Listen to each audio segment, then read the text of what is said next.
নবম শ্রেণীর সকল ছাত্রছাত্রীকে জানাই আমাদের চ্যানেলে আরও একবার স্বাগত। আজকের এই ভিডিওতে তোমাদের ইতিহাসের দ্বিতীয় অধ্যায়ের বেশ কিছু গুরুত্বপূর্ণ অতি সংক্ষিপ্ত প্রশ্ন নিয়ে আলোচনা করা হলো। প্রতিটি প্রশ্ন 1 নম্বর অথবা 2 নম্বর মানের হতে পারে। ভিডিওটি মনোযোগ দিয়ে শেষ পর্যন্ত দেখতে থাকো। চ্যানেলে নতুন হলে চ্যানেলটিকে সাবস্ক্রাইব করে পাশে থাকা বেল আইকন ক্লিক করে দিও। পড়াশোনা সংক্রান্ত যে কোনো ভিডিও আপলোডের সাথে সাথে তার নোটিফিকেশন তোমরা পেয়ে যাবে। তাহলে দেখে নাও দ্বিতীয় অধ্যায়ের অতি সংক্ষিপ্ত প্রশ্ন উত্তরগুলি। 1 নম্বর প্রশ্ন, নেপোলিয়নের বাবা ও মায়ের নাম কি ছিল? বাবা ছিলেন চার্লস বোনাপার্ট, মা লেটিজিয়া। 2. নেপোলিয়নের জন্ম কোথায় হয়? ভূমধ্যসাগরের কর্সিকা দ্বীপে। 3. ত্রয়োদশ ভেন্টামিয়ার কি? 1795 খ্রিস্টাব্দের 5ই অক্টোবর ফ্রান্সের উত্তেজিত জনতা ফ্রান্সের জাতীয় মহাসভা আক্রমণ করলে নেপোলিয়ন তা প্রতিহত করেন এবং ফ্রান্সের মেজর জেনারেল পদের সম্মান লাভ করেন। এই ঘটনা ফ্রান্সের ইতিহাসে ত্রয়োদশ ভেন্টামিয়ার নামে পরিচিত, কারণ এই ঘটনাটি ঘটেছিল বিপ্লবী ক্যালেন্ডারের ভেন্টামিয়ার মাসের 13 তারিখ। 4. কেম্পো ফর্মিয়ার সন্ধি কত খ্রিস্টাব্দে কাদের মধ্যে হয়? 1797 খ্রিস্টাব্দে ফ্রান্স সম্রাট নেপোলিয়ন এবং অস্ট্রিয়ার সম্রাট দ্বিতীয় ফ্রান্সিসের মধ্যে। 5. নেপোলিয়ন কত খ্রিস্টাব্দে মিশর অভিযান করেন? এই অভিযানের উদ্দেশ্য কি ছিল? নেপোলিয়ন 1798 খ্রিস্টাব্দে মিশর অভিযান করেন। উদ্দেশ্য: মিশর থেকে ফ্রান্সের প্রতিদ্বন্দ্বী দেশ ইংল্যান্ডকে বিতাড়িত করা, মিশরে ফ্রান্সের কর্তৃত্ব প্রতিষ্ঠা করা। 6. পিরামিডের যুদ্ধ এবং নীল নদের যুদ্ধ কত খ্রিস্টাব্দে কাদের মধ্যে হয়? 1798 খ্রিস্টাব্দে ইংল্যান্ড ও ফ্রান্সের মধ্যে। 7. নীল নদের যুদ্ধে নেপোলিয়ন কার কাছে পরাজিত হয়? ব্রিটিশ নৌ সেনাপতি নেলসনের কাছে। 8. কত খ্রিস্টাব্দে নেপোলিয়ন ডাইরেক্টরি শাসনের অবসান ঘটিয়ে ফ্রান্সের শাসন ক্ষমতা দখল করেন? 1799 খ্রিস্টাব্দে। 9. ব্রুমে ইয়ারের ঘটনা কি? ডাইরেক্টরি শাসনের অবসান ঘটিয়ে নেপোলিয়ন ফ্রান্সের ক্ষমতা লাভের ঘটনা ব্রুমে ইয়ারের ঘটনা নামে পরিচিত, কারণ সেই দিনটি ছিল বিপ্লবী ক্যালেন্ডারের 18 ব্রুমে ইয়ার। 10. ডাইরেক্টরি শাসন কি? 1795 খ্রিস্টাব্দের সংবিধান অনুসারে ফ্রান্সের শাসনভার 5 জন ডিরেক্টর বা ব্যক্তির একটি কমিটির হাতে তুলে দেওয়া হয়। এই শাসন ডাইরেক্টরি শাসন নামে পরিচিত। 11. অষ্টম বর্ষের সংবিধান কাকে বলা হয়? ডাইরেক্টরি শাসনের অবসানের পর 1799 খ্রিস্টাব্দে আবেসিয়াস এর নেতৃত্বে যে সংবিধান রচিত হয় তাকে অষ্টম বর্ষের সংবিধান বলে। 12. কনসুলেট শাসন কি? 1799 খ্রিস্টাব্দে ডাইরেক্টরি শাসনের অবসান ঘটিয়ে নেপোলিয়ন ফ্রান্সে যে নতুন শাসন ব্যবস্থা প্রবর্তন করে তাকে কনসুলেট শাসন ব্যবস্থা বলে। 13. কনসুলেট শাসন ব্যবস্থায় কতজন কনসাল ছিলেন? 3 জন কনসাল ছিলেন, নেপোলিয়ন, আবেসিয়াস এবং রজার ডুকোস। 14. মুকুটধারী জ্যাকোবিন নামে পরিচিতি লাভ করেন কে? নেপোলিয়ন। 15. কত খ্রিস্টাব্দে নেপোলিয়ন ফরাসি জাতির সম্রাট হিসেবে নির্বাচিত হন? 1804 খ্রিস্টাব্দে। 16. কোড নেপোলিয়ন রচিত হয় কত খ্রিস্টাব্দে? এর উদ্দেশ্য কি ছিল? রচিত হয় 1807 খ্রিস্টাব্দে। এর উদ্দেশ্য ছিল সমগ্র ফ্রান্সে একটি সাধারণ আইনবিধি প্রচলন করা। 17. কোড নেপোলিয়নে মোট কয়টি ধারা বা আইন ছিল? 2287টি। 18. কোড নেপোলিয়ন কয়টি ভাগে বিভক্ত ছিল? 3টি ভাগে বিভক্ত ছিল, দেওয়ানি বিধি, ফৌজদারি বিধি ও বাণিজ্যিক বিধি। 19. প্রিফেক্ট এবং সাব প্রিফেক্ট কাদের বলা হতো? প্রিফেক্ট: নেপোলিয়ন সংবিধান সভার আমলে প্রতিষ্ঠিত 83টি প্রদেশের প্রতিটিতে একজন করে নিজের মনোনীত প্রার্থী নিয়োগ করেন, এদের প্রিফেক্ট বলা হতো। সাব প্রিফেক্ট: প্রতিটি প্রদেশকে 547টি জেলায় বিভক্ত করে সেখানে নেপোলিয়ন যাদের নিয়োগ করেন তাদের সাব প্রিফেক্ট বলা হতো। 20.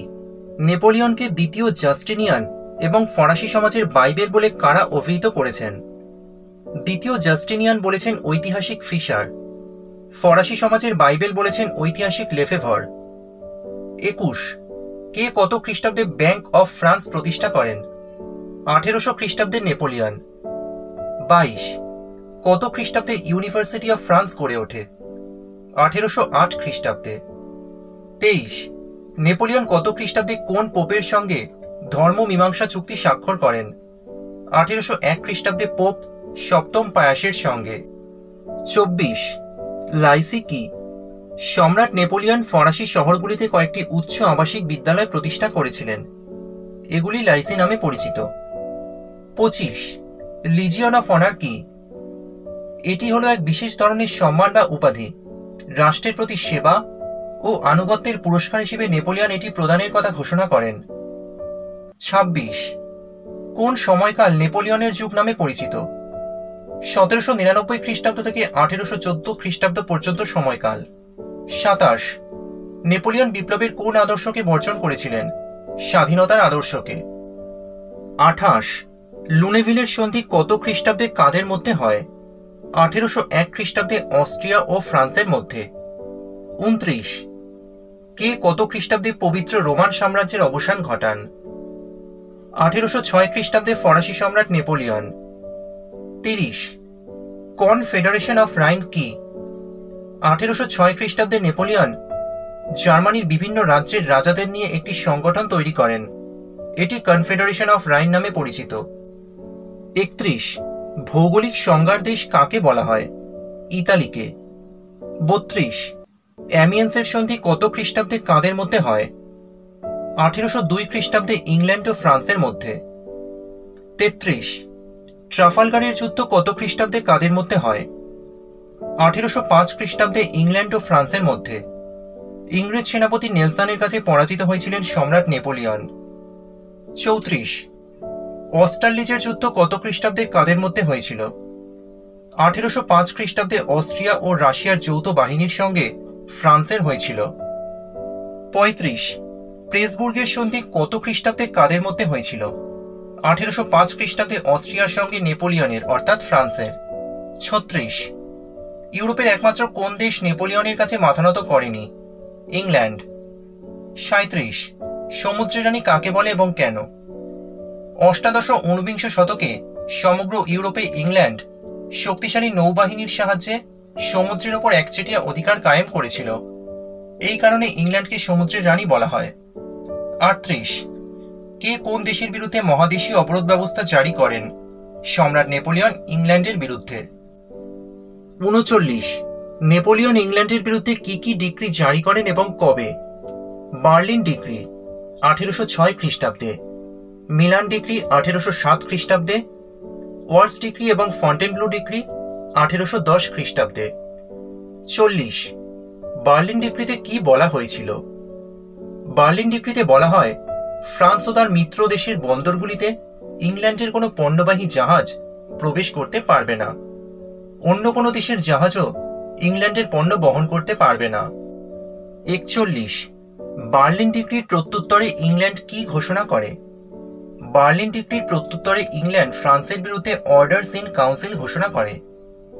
42 অর্ডার্স ইন কাউন্সিলে কি বলা হয়েছিল?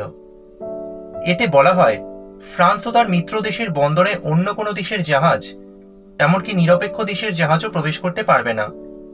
যদি তা হয় তাহলে ইংল্যান্ড সেই জাহাজ বাজেয়াপ্ত করবে। 43 নেপোলিয়ন কত খ্রিস্টাব্দে মহাদেশীয় অবরোধ ব্যবস্থা প্রত্যাহার করে? 1813 খ্রিস্টাব্দে। 44 নেপোলিয়নের কোন ব্যবস্থাকে দ্বিমুখী অস্ত্র বলা হয় এবং কেন?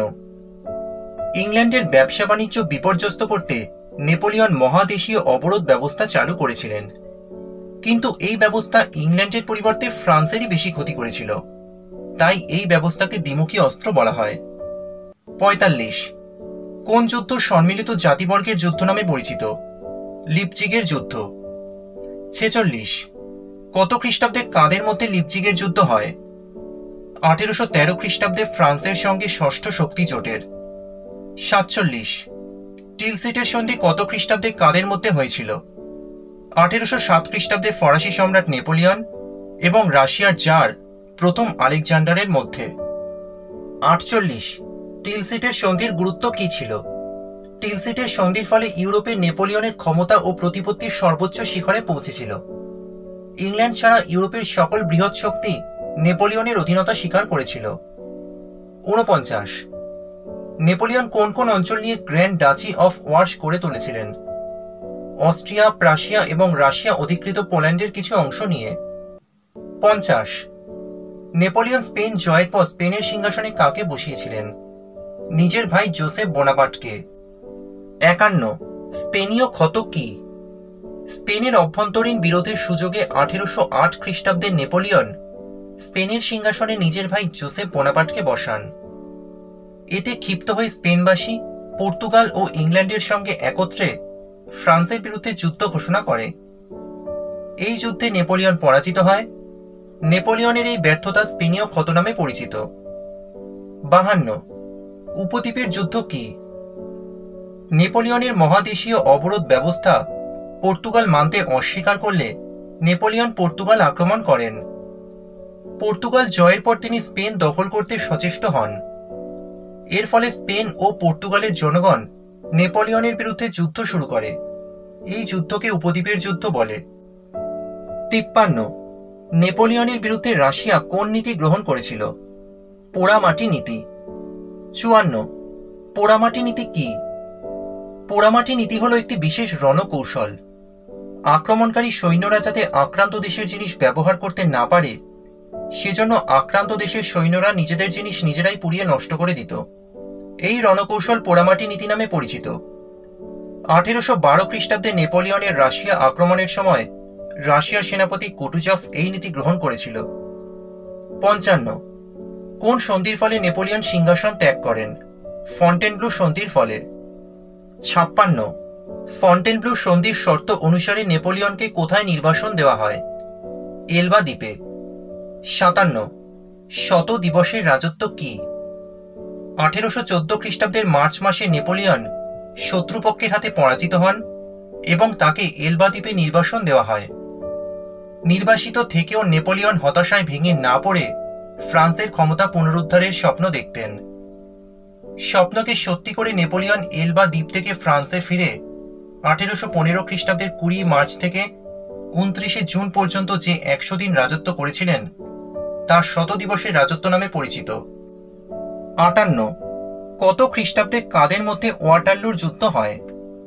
1815 খ্রিস্টাব্দে নেপোলিয়নের সঙ্গে সপ্তম শক্তি জোটের। 59 ওয়াটারলুর যুদ্ধে ইংরেজ সেনাপতি কে ছিলেন? Duke of Wellington. 60 ওয়াটারলুর যুদ্ধের পর নেপোলিয়নকে কোথায় নির্বাসিত করা হয়? সেন্ট হেলেনা দ্বীপে। 61 ওয়াটারলুর যুদ্ধের গুরুত্ব কি ছিল? নেপোলিয়ন চূড়ান্তভাবে পরাজিত হন এবং তাকে সেন্ট হেলেনা দ্বীপে নির্বাসিত করা হয়। নেপোলিয়নের বিরুদ্ধে যুদ্ধে বিজয়ী শক্তিবর্গ ইউরোপের রাজনৈতিক পুনর্বিন্যাসের জন্য ভিয়েনা সম্মেলনের আহ্বান করে। 62 নেপোলিয়নকে কোন ভারতীয় শাসকের সঙ্গে তুলনা করা হয়? সমুদ্রগুপ্তের সঙ্গে।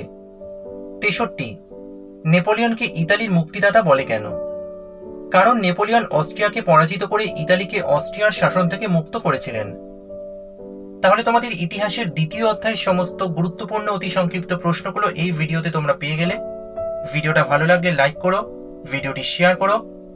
পড়াশোনা সংক্রান্ত এই জাতীয় আরো ভিডিও পাওয়ার জন্য অবশ্যই চ্যানেলটির সঙ্গে থাকো এবং চ্যানেলটিকে সাবস্ক্রাইব করে রাখো।